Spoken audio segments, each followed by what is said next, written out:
وأشهد أن محمدا عبده ورسوله. أما بعد فقد قال الله تعالى في القرآن العظيم: يا أيها الناس اتقوا ربكم الذي خلقكم من نفس واحدة وخلق منها زوجها وبث منهما رجالا كثيرا ونساء واتقوا الله الذي تساءلون به والأرحام إن الله كان عليكم رقيبا. يا أيها الذين آمنوا اتقوا الله حق تقاته ولا تموتن إلا وأنتم مسلمون. يا أيها الذين آمنوا اتقوا الله وقولوا قولا سديدا يصلح لكم أعمالكم ويغفر لكم ذنوبكم ومن يطع الله ورسوله فقد فاز فوزا عظيما. قال النبي صلى الله عليه وسلم: فإن أصدق الحديث كتاب الله وأحسن الهدي هدي محمد صلى الله عليه وسلم وشر الأمور محدثاتها وكل محدثة بدعة وكل بدعة ضلالة وكل ضلالة في النار. எல்லாம் வல்ல அல்லாஹ்வின் அடியார்களே, அந்த ஏக இறைவனுடைய சாந்தியும் சமாதானமும் வற்றாத பெருங்கருணையும் நம் உயிரினும் மேலான பெருமானார் முஹம்மது ஸல்லல்லாஹு அலைஹி வஸல்லம் அவர்கள் மீதும் அவருடைய குடும்பத்தார் மீதும் அன்னலாரை மார்க்க விஷயங்களில் தங்களால் இயன்ற அளவிற்கு பின்பற்றி வாழ்ந்து மரணித்த நபித்தோழர்கள் மீதும் நபித்தோழியர்கள் மீதும் நல்லடியார்கள் அனைவர்கள் மீதும் குறிப்பாக இந்த ஜும்மாவுடைய நன்மையை முழுமையாக அடையும் நோக்கத்தில் ஆரம்ப நேரத்தில் வந்திருக்கக்கூடிய நம் அனைவரின் மீதும் என்றென்றும் நின்று நிலவட்டுமாக. அன்பிற்குரிய சகோதர சகோதரிகளே, அல்லாஹ்வினுடைய மாபெரும் கிருபையினால் அவனால் இந்த மனிதர்களுக்கு இயற்கை மார்க்கமாக ஆக்கப்பட்டிருக்கக்கூடிய இந்த இஸ்லாமிய மார்க்கத்தை நாம் நம்முடைய வாழ்க்கை நெறியாக ஏற்றுக்கொண்டு அதனுடைய செயல்பாடுகளாக இருக்கக்கூடிய ஏராளமான வணக்க வழிபாடுகளையும் நம்மால் இயன்ற அளவிற்கு செய்து வருகின்றோம். நாம் பின்பற்றக்கூடிய இந்த ஏகத்துவ கொள்கை மட்டும்தான் நாளை மறுமையில் அதனுடைய வெற்றியை அடியார்களுக்கு தேடித்தரும் என்பதை உணர்ந்து இந்த கொள்கையை நாம் இன்று ஏற்று நம்மால் இயன்ற அளவிற்கு அதனை பின்பற்றி வாழ்ந்து வருகின்றோம்.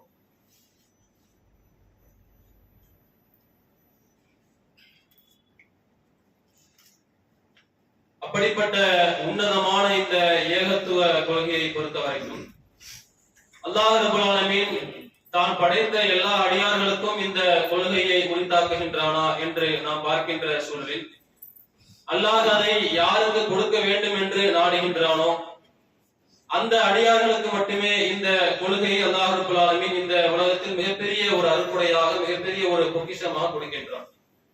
தன்னுடைய திருமறை குர்ஆனில் அல் கஸஸ் என்ற அத்தியாயத்தினுடைய 56வது வசனத்தில் அல்லாஹ் ரப்பல் ஆலமீன் சொல்லி காட்டும் போது, இன்னக லா தஹ்தி மன் அஹ்பப்த, நபியே நீர் விரும்புவரை எல்லாம் இந்த நேர்வழியில் உம்மால் செலுத்த இயலாது. வலாகின் அல்லாஹ் யஹ்தி மை யஷா, அல்லாஹ் யாருக்கு நாடுகின்றானோ அல்லாஹ் தான் யாரை நாடுகின்றானோ அவருக்கு தான் இந்த நேர்வழி அல்லாஹ் கொடுப்பான் என்று தன்னுடைய திருமறை குர்ஆனில் அல்லாஹ் ரப்பல் ஆலமீன் தெள்ள தெளிவாக சொல்லி காட்டுகின்றான். நபியாக இருந்தாலும் கூட அல்லாஹ்வுடைய தூதர் யாரை விரும்புகின்றார்களோ யாருக்கு விரும்புகின்றார்களோ அவர்களால் கூட அந்த நேர்வழியை ஒரு அடியாருக்கு கொடுத்து விட முடியாது.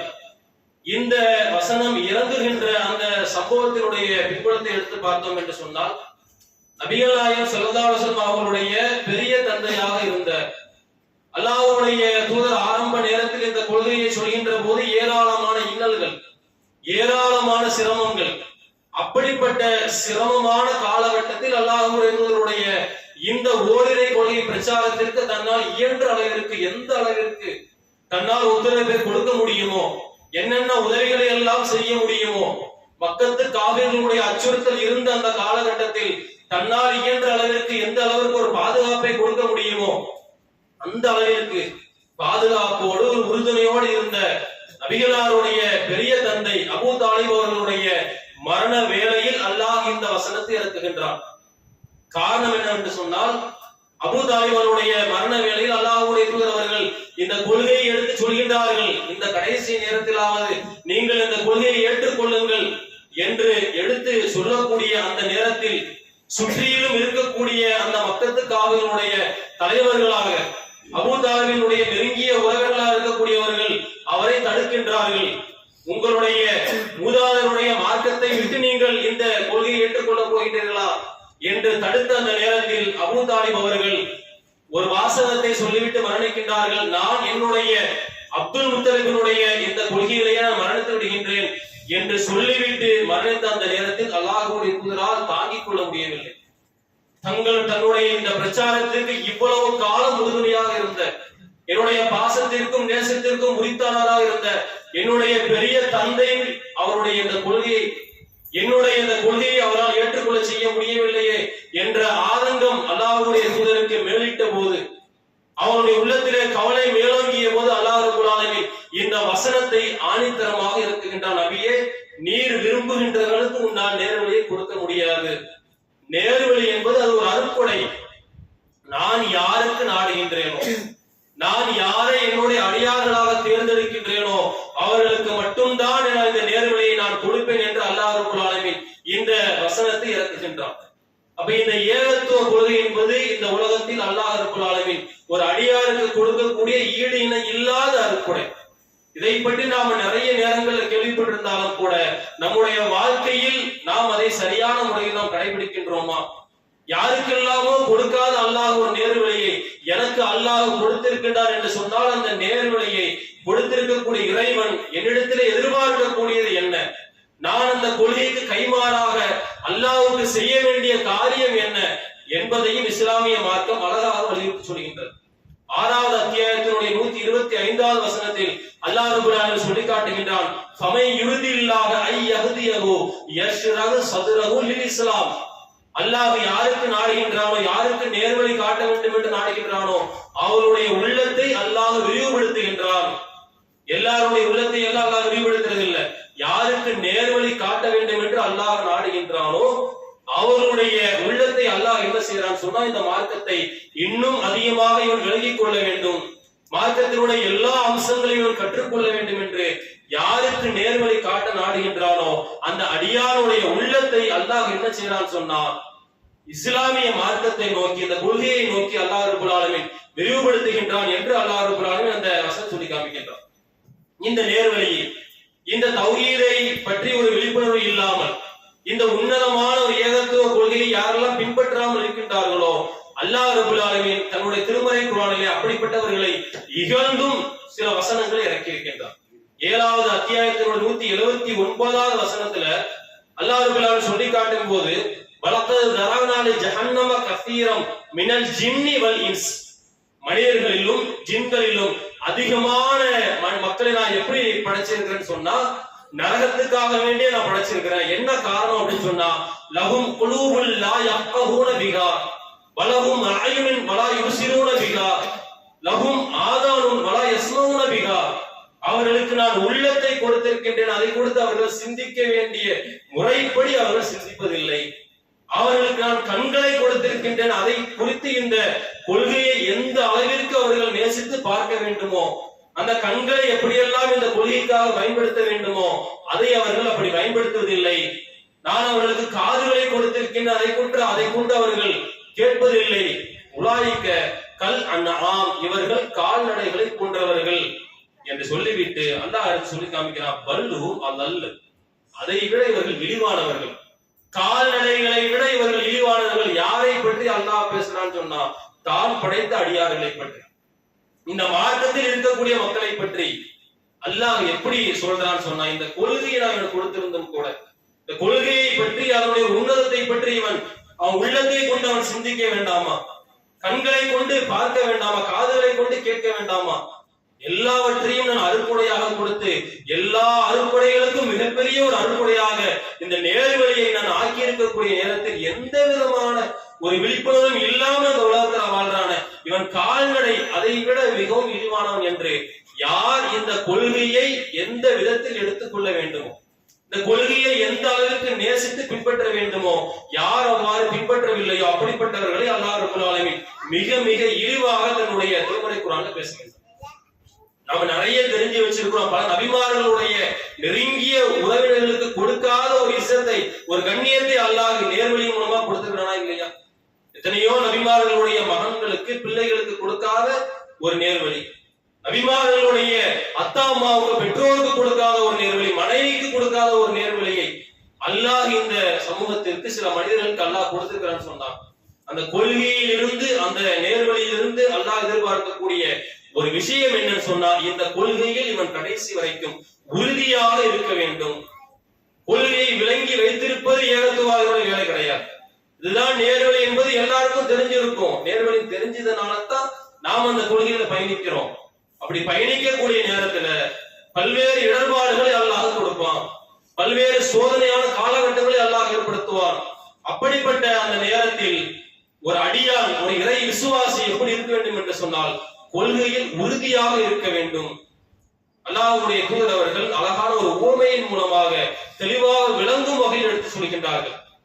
புகாரியில 5448 வரக்கூடிய செய்தி இப்னு உமர் ரலியல்லாஹு அன்ஹு அறிவிக்கிறார்கள். அல்லாஹ்வுடைய தூதர் சொன்னார்கள், இன்ன மின ஷஜரி ஷஜரா, உலகத்தில் மரங்களிலேயே ஒரு மரம் ஒன்று இருக்கின்றது, தக்கூனு மிஸ்லல் முஸ்லிம், இந்த மரம் என்பது ஒரு முஸ்லிமுக்கு எடுத்துக்காட்டு, வகியன் நஹ்லா, அதுதான் பேரிச்ச மரம் என்று சொன்னார். நிறைய மரங்கள் இருக்குது, மரங்களிலேயே ஒரு அழகான ஒரு மரம் ஒன்று இருக்கின்றது, இந்த மரம் ஒரு முஸ்லிமுக்கு எடுத்துக்காட்டாக ஒரு மரம், இந்த மரத்தினோட நிலை ஒரு முஸ்லிமை போன்றது, வகியன் நஹ்லா, அதுதான் பேரிச்ச மரம் என்று அழகான ஒரு தத்துவத்தின் மூலமா எடுத்து சொன்னார்கள். பேரிச்ச மரம் எப்படி உறுதியாக இருக்கின்றதோ, மற்ற மரங்களை காட்டிலும் பேரிச்ச மரத்தினுடைய தன்மையை இன்னைக்கு நாம் எடுத்து பார்த்தோம் அப்படி சொன்னா, அது வளர்வதற்கு அதிகமான நீர் பாசனம் தேவை கிடையாது.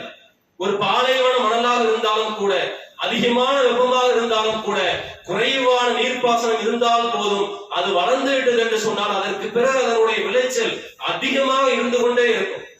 அதனுடைய வேர் அதிகமான உறுதித்தன்மையோடு இருக்கும். அதனுடைய தண்டு, அதனுடைய கிளைகள், இலை அமைப்பு மற்ற இலைகளை காட்டிலும் பேரிச்ச மரத்தினுடைய இலை அமைப்பை அல்லாஹ் ரப்பல் ஆலமீன் ரொம்ப ரொம்ப அழகானதா படைச்சிருக்கிறான். இப்படி அதனுடைய எல்லா தன்மையுமே எப்படி இருக்குன்னு சொன்னா, குறைவான ஒரு நீர் பாசனத்தை எடுத்துக்கொண்டு மக்களுக்கு அதிகமான விளைச்சலை கொடுக்கும். அது தன்னுடைய வாழ்நாள் முழுவதும் எந்த விதமான ஒரு ஆட்டமும் இல்லாமல் உறுதியாக இருக்கக்கூடியது. அப்படிப்பட்ட மரத்தை அல்லாஹ்வுடைய எடுத்துக்காட்டி, இந்த மரம் தான் ஒரு முஸ்லிம். இந்த உலகத்தில் வாழக்கூடிய நேரத்தில் ஒரு முஸ்லிமுடைய நிலை எப்படி இருக்க வேண்டும் என்று சொன்னால், இந்த பேரிச்ச மரத்தினுடைய தன்மையை போன்று இருக்க வேண்டும் என்று அல்லாஹ்வுடைய சொல்லி காட்டுகின்றார். ஆனால் இன்றைக்கு முஸ்லிம்களுடைய வாழ்க்கை இன்றைக்கு எடுத்து பார்த்தோம் என்று சொன்னால், கொள்கையினுடைய தெளிவை விளங்கி இருக்கின்றார்கள் பெரும்பாலான மக்கள். இதுதான் நேரான ஒரு மார்க்கம், இந்த கொள்கையை அல்லாஹ் நமக்கு கொடுத்திருக்கின்றான், அவ்வாறு இந்த கொள்கையை கடைபிடித்து நாம் வாழக்கூடிய இந்த உலக வாழ்க்கையில் அல்லாஹ் ஏராளமான சோதனையான காலகட்டங்களை ஏற்படுத்துவான். எப்படிப்பட்ட ஒரு சோதனை அல்லாஹ் ஏற்படுத்தினாலும், அல்லாஹ் எனக்கு திருமறை குர்ஆன்ல பல நபிமார்களுடைய வாழ்க்கை வரலாறை எடுத்து சொல்லி இருக்கின்றான். அல்லாஹ்வுடைய தூதர் அவர்கள் அவர்களோடு வாழ்ந்த அந்த மக்களுடைய வாழ்க்கை வரலாறுகளை பற்றியெல்லாம், இந்த கொள்கைக்காக வேண்டி என்னென்ன விதத்தில் எல்லாம் தியாகம் செய்ய வேண்டும் என்று ஏராளமான வரலாறுகளை எடுத்து சொல்லி இருக்கின்றார்கள். இதற்கெல்லாம் அல்லாஹ் இதையெல்லாம் அல்லாஹ் எனக்கு மிகப்பெரிய ஒரு பாடமாக, ஒரு பொக்கிஷமாக அல்லாஹ் கொடுத்திருக்கின்றான் சொன்னா, நான் என்னுடைய வாழ்நாளில் இந்த கொள்கையை எப்படி கடைபிடிக்க வேண்டும், எல்லா தருணங்களிலும் என்னுடைய நிலை என்பது அல்லாஹ்வோடு நான் உறவு கொள்ளக்கூடிய நேரத்தில் என்னுடைய நிலை ஒரே மாதிரி இருக்க வேண்டும். எனக்கு சாதகமான ஒரு நேரம் வருகின்ற போது நான் இந்த கொள்கையை உறுதியாக கடைபிடிப்பேன். சில நேரங்கள்ல என்னுடைய நிலையை அல்லாஹ் மாற்றுகின்றான், ஒரு பாதகமான ஒரு சூழ்நிலை ஏற்படுகின்றது சொன்னா, அந்த நேரத்துல என்னுடைய இந்த உலக வாழ்க்கைக்காக வேண்டி கொள்கையிலிருந்து சருகி விடுகின்றேன் என்று ஒரு முஸ்லிம் அடியாரும் நிலை இருக்கக்கூடாது என்பதற்காக வேண்டி அல்லாஹ்வுடைய தூதர் அவர்கள் ஏராளமான விஷயங்களை இந்த கொள்கையை குறித்து சொல்லி இருக்கின்றார்கள். ஏன் அல்லாஹ்வுடைய தூதர் அவர்கள் திரும்ப திரும்ப இந்த கொள்கையை பற்றி திரும்ப திரும்ப சொல்வதற்கான காரணம் என்னன்னு சொன்னா, இந்த ஒரு விஷயம் மட்டும்தான் மறுமையினுடைய வெற்றி, வேற எதுவுமே இல்லை. இந்த கொள்கையினுடைய உறுதியை நாம் சரியானவர்கள் இருந்து விட்டோம் என்று சொன்னால் வேற எதுவுமே மறுமையினுடைய வெற்றிக்கு தேவையே கிடையாது. அல்லாஹ்வுடைய தூதர் அவர்களிடத்துல முஸ்லிம்களே 18வது வரக்கூடிய செய்தி, ஒரு சஹாபி வந்து கேட்கின்றார்.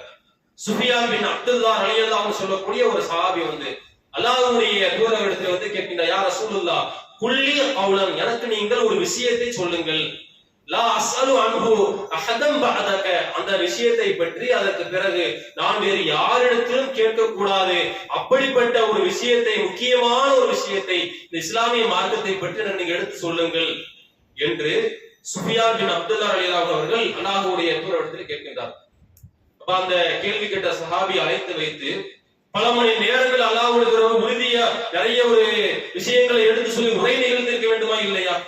என்று சொன்னா அதுக்கு பிறகு வேறு யாரிடத்துல இதை பற்றி கேட்க கூடாது என்று கேட்கின்றார். உன்னதமான ஒரு விஷயத்தை பற்றி கேட்கும் போது அல்லாஹ்வுடைய அவரை கூட்டு வச்சு கொஞ்ச நேரம் பயான் பேசிருக்கணுமா இல்லையா? இந்த மாதிரிலாம் இருக்கணும் என்று சொல்லியிருக்கணுமா இல்லையா? அல்லாஹ்வுடைய சொன்ன வார்த்தை என்ன அப்படி சொன்னா, குல் ஆமன்து பில்லாஹ், அல்லாஹ்வை நம்பினேன் என்று சொல், சும்மா ஸ்டாப்பிங், பின்பு அது உறுதியாக. இந்த ரெண்டே வார்த்தை சொல்றான். கேள்வி கேட்ட சஹாபிட்ட ரசூலுல்லாஹ் சொன்ன வார்த்தை என்ன? குல் ஆமன்து பில்லாஹ், அல்லாஹ்வை நம்பினேன் என்று சொல். இன்னைக்கு நாம சொல்லி இருக்கிறோம். சும்மா ஸ்டாப்பிங், பின்பு நீ உறுதியாக நில். அந்த உறுதியாக நில் என்கின்ற அந்த வார்த்தையில் ஏராளமான அர்த்தம். அந்த இரண்டு வார்த்தை அல்லாஹ்வுடைய தூதர்கள் அந்த கேள்வி கேட்ட சஹாபிக்கு சொன்னாங்க அப்படின்னு சொன்னா, கொள்கை என்பது வெறுமனே நம்முடைய வாயின் மூலமாக சொல்லக்கூடிய விஷயம் கிடையாது.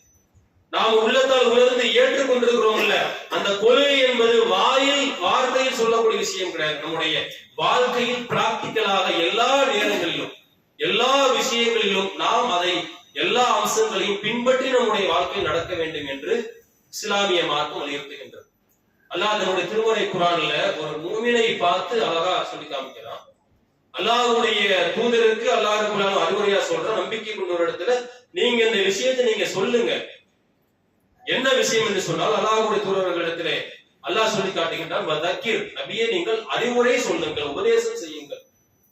இன்ன திக்ரா தன்ஃபஉல் முஃமினீன், நீங்கள் சொல்லக்கூடிய உபதேசம் அறிவுரை என்பது நம்பிக்கை கொண்டவருக்கு பயனளிக்கும். உபதேசம் சும்மா கிடையாது. உபதேசம் நீங்கள் செய்யுங்கள். யாருக்கு செய்யுங்க? எல்லா மக்களுக்கும் நீங்க செய்யுங்க. நீங்க செய்யக்கூடிய உபதேசம் எல்லாருக்கும் நீங்க திருமறை குர்ஆன் எல்லாருக்கும் பொதுவா இருக்குதா இல்லையா? உபதேசம் தான் அல்லாஹ்வுடைய உபதேசம். ஆனால் அந்த உபதேசம் என்பது யாருக்கு பயனளிக்கும் சொன்னா அல்லாஹ் டிக்ளேர் பண்ணி சொல்லி காமிக்கிறான், தன்ஃபவுல் முஃமினீன், நம்பிக்கை கொண்டவருக்கு மட்டும்தான் பயனளிக்கும். இன்றைக்கு நம்முடைய வாழ்க்கையில ஏராளமான உபதேசங்கள் நம்முடைய வாழ்க்கையில செய்யப்படுதா இல்லையா? நிறைய ஜும்மா உரைகள்ல நம்ம கேட்கிறோம், நிறைய பயான்கள் எடுத்து நம்ம கேட்கிறோம், ஏராளமான சபைகள்ல மார்க்க சபைகள்ல கலந்து கொள்றோம். அப்படி இருக்கக்கூடிய நேரத்துல மார்க்கம் சம்பந்தமான எல்லா அறிவுரைகளும் நம்முடைய வாழ்க்கையில் பயனளிக்குதா என்று நாம் எடுத்து பார்த்தோம் என்று சொன்னால், பெரும்பாலான நேரங்கள்ல பார்த்தோம் சொன்னா வாழ்க்கையில் அது நிறைய பேருக்கு பயனளிக்காத ஒரு விஷயமா இருக்கு. இப்ப நாம இந்த கொள்கையில் நாம் உறுதியாகத்தான் நாம் இருக்கிறோமா? பல நேரங்கள்ல கொள்கை உறுதி என்று பேசினாலும் கூட நம்முடைய நிலை மார்க்கம் சொல்லி காட்டியபடி அச்சகபிசகாமல் கொள்கை உறுதியோடு நம்முடைய வாழ்க்கையில் நாம் பயணிக்கின்றோமா என்பதை நாம் சிந்திக்க வேண்டும் என்று சொன்னால், நாம் நம்முடைய வாழ்க்கையை ஏதோடு உரசி பார்க்க வேண்டும் என்று சொன்னால், நம்மோடு வாழ்கின்ற சக மனிதர்கள் இருக்கிறாங்கல்ல, அவங்களுடைய வாழ்க்கையோடு உரசி பார்க்கணும்னு சொன்னால் தோல்வியில தான் முடியும். நம்முடைய வாழ்க்கையை நாம் ஏதோடு உரசி பார்க்க வேண்டும் என்று சொன்னால், அல்லாஹ் தன்னுடைய திருமறை குர்ஆன்ல என்ன சொல்லி இருக்கின்றான், அல்லாஹ்வுடைய தூதர் அவர்கள் எதை உபதேசமாக செய்திருக்கின்றார்கள், அல்லாஹ்வுடைய தூதரோடு வாழ்ந்த காலத்துல சத்திய சஹாபாக்கள் எப்படி இந்த திருமறை குர்ஆன் வசனங்களின்படி தன்னுடைய வாழ்க்கையை அமைத்துக் கொண்டார்கள் என்று நாம் உரசி பார்த்தோம் என்று சொன்னால் சரியானதாக இருக்கும் நம்முடைய பார்வை. சஅத் பின் அபீ வக்காஸ் ரலியல்லாஹு அன்ஹு சொல்லக்கூடிய ஒரு சஹாபி இஸ்லாத்தை ஏற்றுக்கொள்கின்றார். இஸ்லாத்தை ஏற்ற அந்த நேரத்துல அவருடைய தாயாராக இருக்கக்கூடிய உம்மு சஅத் என்று சொல்லக்கூடிய ஒரு பெண்மணி, இந்த சஅத் தன்னுடைய மகனை கடுமையான முறையில் எதிர்க்கின்றார்கள். எந்த அளவுக்கு சொன்னா, இந்த கொள்கையை நீ விட்டுவிடவில்லை என்று சொன்னால் நான் சாப்பிட போவதில்லை, எதையும் குடிக்க போவதில்லை, உன்னோடு பேச போவதில்லை என்று அந்த கொள்கையில் தன்னுடைய கொள்கையில் உறுதியா இருக்கிறான். 2 நாட்கள் 3 நாட்கள் கடந்து செல்கின்றது, சாப்பிடாமலே இருக்கிறாங்க. இந்த சஹாபி அவரும் கொள்கையில் உறுதியா இருக்கிறார். ஒரு கட்டத்தில் அந்த பெண்மணியுடைய இன்னொரு மகன் என்ன பண்றான்னு சொன்னா தண்ணீரை எடுத்து குடிக்கின்றார், குடிக்க மாட்டேங்கிறாங்க. இந்த சஹாபியை சபிக்க ஆரம்பிச்சுட்டாங்க. ரொம்ப கடுமையான வார்த்தைகளை பயன்படுத்தி சபிக்க ஆரம்பிச்சுட்டாங்க. இவருக்கு என்ன பண்ணுவது என்று தெரியல. ஒரு இக்கட்டான ஒரு சூழலில் இருக்கின்றார். அப்போதுதான் அல்லாஹ் தன்னுடைய திருமறை குர்ஆன்ல ஒரு வசனத்தை, அழகான ஒரு வசனத்தை இறக்குகின்றார். உமக்கு அறிவில்லாத விஷயத்தில் உம்முடைய பெற்றோர் அவ்விருவரும் எனக்கு இணை கற்பிக்குமாறு உன்னை ஏவினால், மார்க்கத்திற்கு புறம்பா நடந்து கொள்ள சொன்னால் அந்த விஷயத்தில் நீ கட்டுப்படுதல் கிடையாது. மார்க்கத்தான் கட்டுப்படணும், அல்லாஹ்வுக்கு தான் கட்டுப்படணும். யாரா இருந்தாலும், பெற்ற தாயாக இருந்தாலும் சரி, பெற்றெடுத்த தாயாகவோ தந்தையாகவோ நெருங்கிய உறவினர் யாராக இருந்தாலும் சரி, மார்க்கம் என்று வருகின்ற போது நீ யாருக்கு கட்டுப்பட வேண்டும் என்று சொன்னால் அல்லாஹ் சொன்னதுக்கு தான் கட்டுப்பட வேண்டும் என்று அல்லாஹ் வசனத்தை இறக்கி டிக்ளேர் பண்ணி சொல்றான்.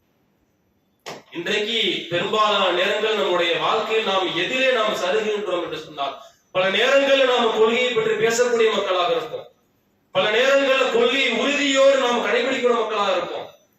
வெளியே யாருடைய வீட்டிலாவது மார்க்கத்திற்கு புறம்பான நிகழ்ச்சிகள் நடக்குது, நமக்கு தெளிவா தெரியுது இந்த நிகழ்வு மார்க்கத்திற்கு புறம்பானது, இந்த சபை அல்லாஹ்வுடைய வசனத்தை கேலி பேசக்கூடிய ஒரு சபையாக இருக்கின்றது இருந்து நாம் தெரிந்திருக்கக்கூடிய நேரத்தில் அதுல போய் நாம கலந்து கொள்ளாம நாம தவிர்த்து கொள்வோம் ஏகத்துவமாக இருக்கின்ற காரணத்தினால். ஆனால் ஒவ்வொருடைய வாழ்க்கையும் அல்லாஹ் ஒரு சோதனையான காலகட்டத்தை ஏற்படுத்துவான்.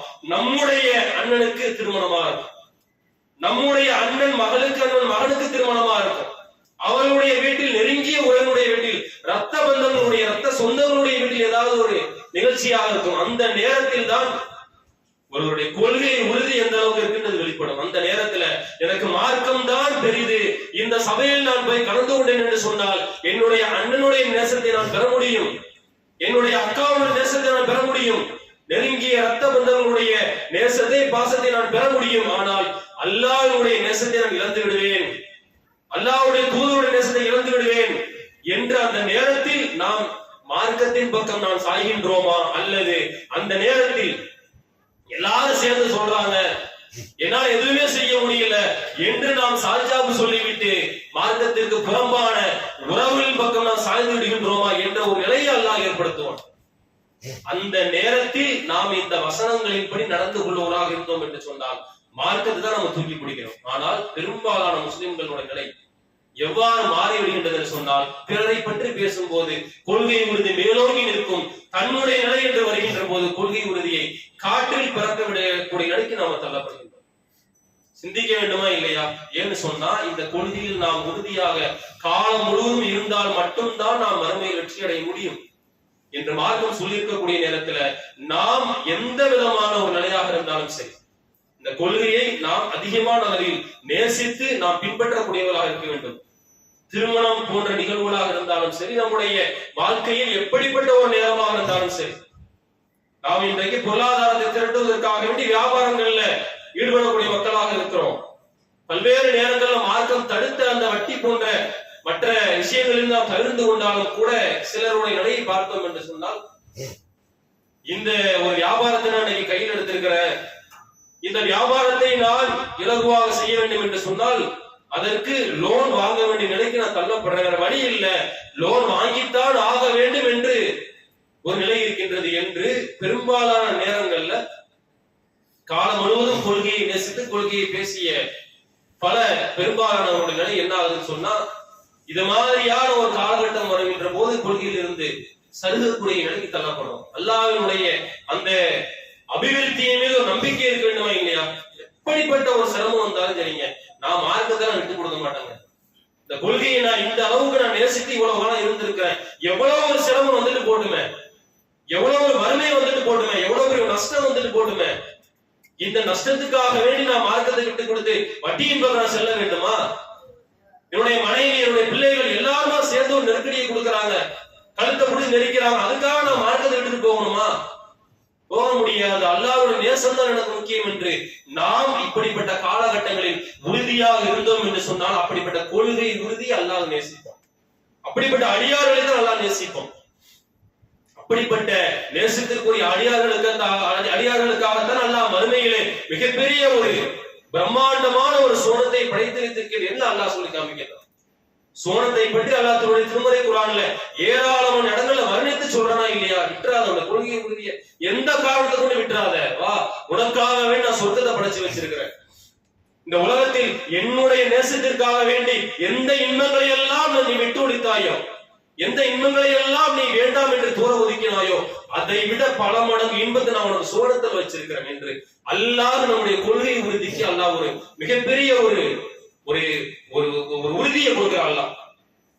அப்ப இது மாதிரியான நேரங்கள்ல நாம ஒரு முஸ்லிமான அடியாராக இருக்கக்கூடிய நேரத்துல என்ன நாம செய்ய வேண்டும் என்று சொன்னால், மார்க்கம் எதை தடுத்திருக்கின்றதோ அதை ஒருபோதும் செய்யாமல் நம்முடைய கொள்கை உறுதியில உறுதியாக நிற்கக்கூடிய மக்களாக நாமும் இருக்க வேண்டும். பல நேரங்கள் நம்முடைய உறவுகள், மனைவி, பிள்ளைகள் அதற்கு உறுதுணையாக இல்லாத காலகட்டங்கள் அவர்களுக்கும் நாம் எடுத்து சொல்லி உறுதியாக இருக்கக்கூடிய மக்களாக நாமும் நம்முடைய குடும்பத்தாரும் இருக்க வேண்டும் என்கின்ற ஒரு கோரிக்கையோடு என்னுடைய முதல் உரை நிறைவு செய்கின்றேன். வாஹிர் தஅவானா அனில் ஹம்துலில்லாஹி ரப்பில் ஆலமீன். அஸ்ஸலாமு அலைக்கும்.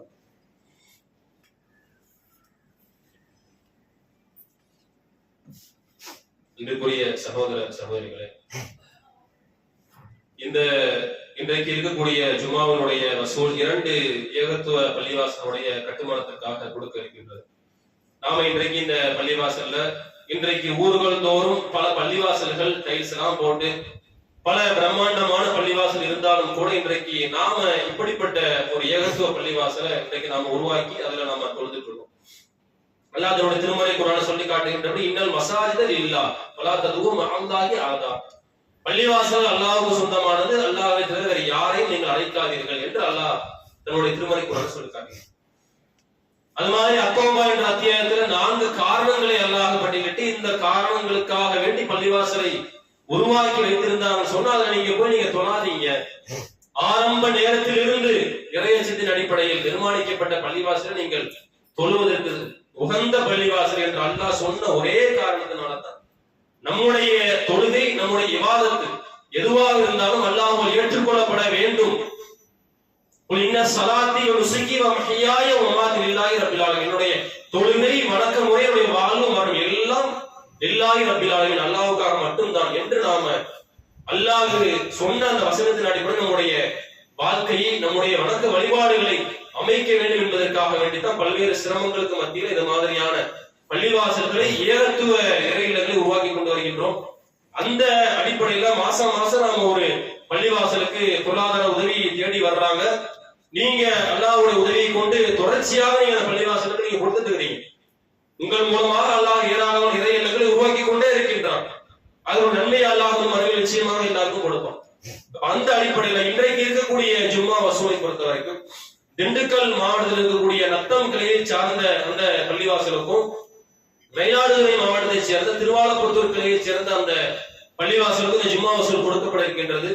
வந்திருக்கக்கூடிய சகோதர சகோதரிகள் அல்லாஹ்வுடைய திருப்தியை நாடி உங்களுடைய பொருளாதாரத்தை இந்த இறை இல்லங்களுக்காக வேண்டி வாரி வழங்க வேண்டும் என்பதை ஒரு கோரிக்கையாக வைத்துக் கொண்டு முடித்துக் கொள்கிறோம். அஸ்ஸலாமு அலைக்கும் வரஹ்மத்துல்லாஹி வபரகாத்துஹு.